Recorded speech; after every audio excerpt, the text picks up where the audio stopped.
আর খাদিজার বাড়িতে গিয়া গেটের কাছে গিয়ে দারোয়ানকে বলল, এ দারোয়ান সাহেব, তুমি যাও খাদিজাকে গিয়ে বলো, খাদিজাকে বলো যে কুরাইশের সরদার আবু তালেব তোমার বাড়িতে এসেছে তোমার সঙ্গে সাক্ষাৎ করার জন্য, দেখা করার জন্য। এইবার যখন গিয়া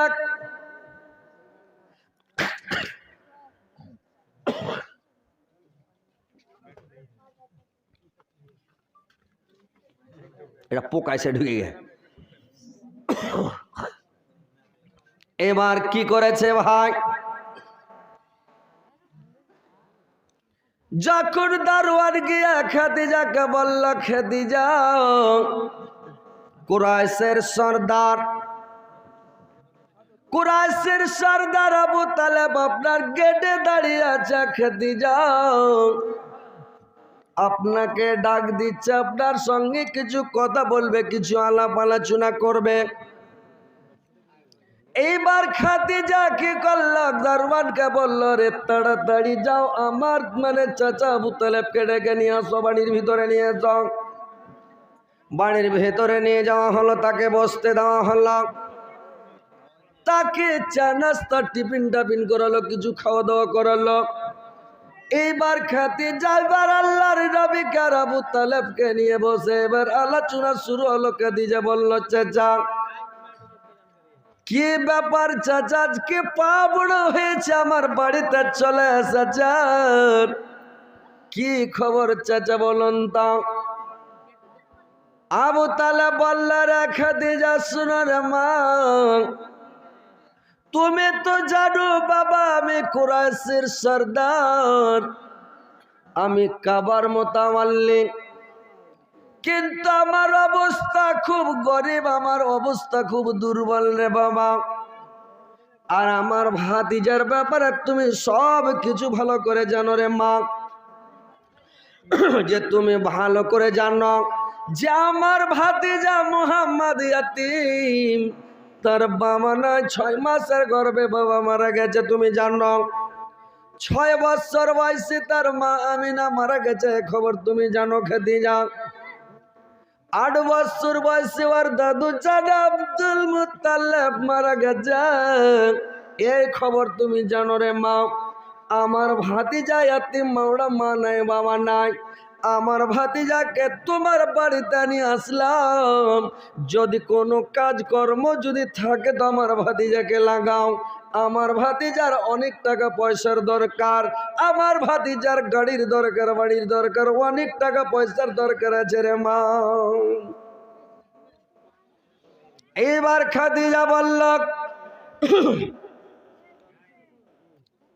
আমার বাড়িতে তো সব কাজের লোক হয়ে গেছে চাচা, সব কাজ বুকিং হয়ে গেছে, কোনো সিট ফাঁকা নাই, কিন্তু একটা কাজে যদি আপনার ভাতিজাকে রাখেন তাইলে আমি রাখতে পারবো, একটা কাজে আমার সিট ফাঁকা আছে। বললে কি ফাঁকা আছে? বললে আমার বাড়িতে আপনার ভাতিজা যদি বকরি চড়ায়, দুম্বা ভেড়া চড়াতে যায়, তাইলে এই কাজটা ফাঁকা আছে, তাইলে রাখতে পারবো, বকরি দুম্বা ভেড়াগুলো চড়াবে। আর অন্য কাজ আমার সিট ফাঁকা নাই, সব লোক রেখে দিয়েছি। আবু তালেব বলল, ঠিক আছে খাদিজা, ঠিক আছে রে মা, আমার ভাতিজাকে তুমি বকরি ছাগল দুম্বা ভেড়া চড়াতে লাগিয়ে দাও। এইবার আল্লাহর নবীকে রেখে দিয়ে আবু তালেব চলে গেল। আল্লাহর নবী রাত্রে বেলা থাকলেন, সকালবেলা খানা খেয়ে নাস্তা পানি করে বকরি ছাগল দুম্বা ভেড়া নিয়ে এবার মাটির দিকে সব রাখাল পাকালের সঙ্গে বেরিয়ে চলে যাচ্ছে রে ভাই। এতিম ভেসে আরব দেশক জন্ম নিলেন মুহাম্মদ, তিনি মদর মাতার চাতা, তিনি মদর মাতার তাজ, তিনি মদর মাতার চাতা, তিনি মদর মাতার তাজ। রাখাল ভেসে আরব দেশক, রাখাল ভেসে আরব দেশক গেলেন বকরি চরাতে সাপের রাতে বাতাস করে আপনা ফেনেতে সাপের রাতে বাতাস করে আপনা ফেনেতে পশু পক্ষী সবাই মিলক পশু পক্ষী সবাই মিলক জানাই তার ফরিয়াদ আল্লাহ যারে দস্ত বলক কাফেররা পাথর মারে নামাজ কালে নবীজির পিঠক উটির ভুড়ি চাপাইলা উম্মত উম্মত বলে নবীজি কতই কষ্ট করিল উম্মত উম্মত বলে নবীজি কতই কষ্ট করিল আল্লাহর প্যারা হাবিব যিনি জন্ম থেকে সদাই তিনি উম্মতের জন্য বসে কান্দে মাফ করো গো রব্বানি উম্মতের জন্য বসে কান্দে মাফ করো গো রব্বানি ভাইরা আমার বকরি ছাগল চরাতে চলে গেলাম আর বকরি ছাগল দুম্বা ভেড়াগুলোকে চড়াতে লাগিয়ে দিল আর দুম্বা ভেড়াগুলোকে মাঠে ছেড়ে দিল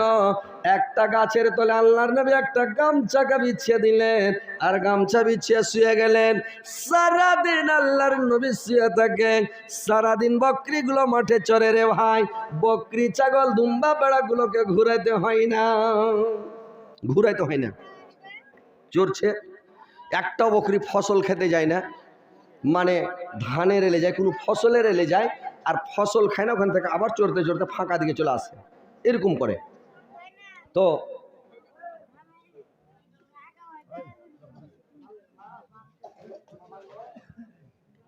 এইবার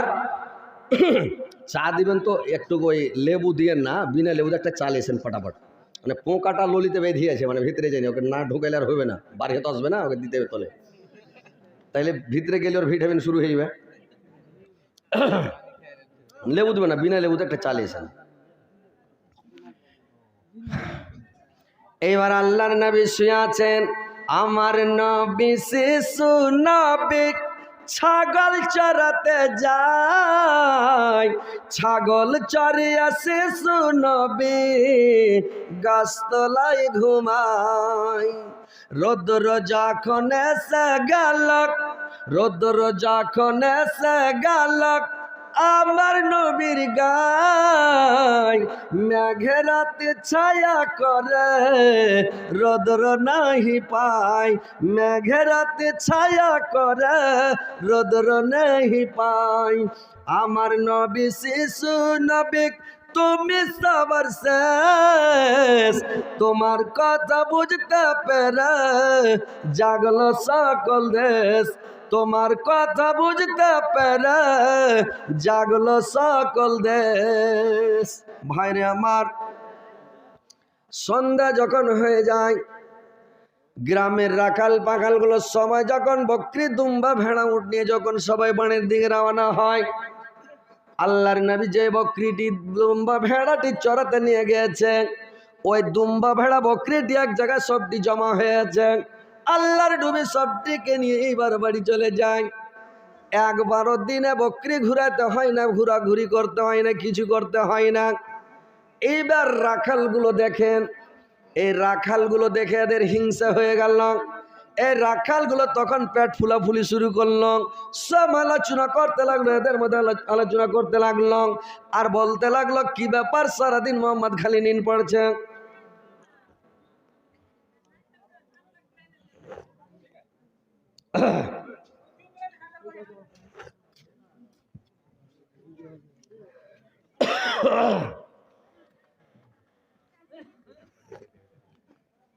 কত মোকা করেছিল পোকাটা একবারে এমন রেসে ঢুকেছে ভিতরে যে খাড় হয়েছে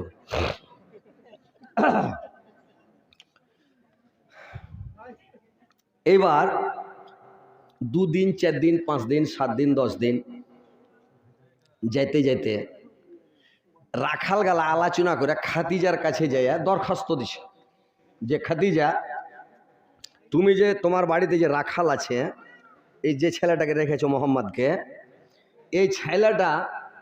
একবার বকরি ঘুরায় না, দুম্বা ভেড়া কিছু ঘুরায় না, সারাদিন গাছের তলে শুতে নিন পারছে। তো খাদিজা বলছে, হ্যাঁ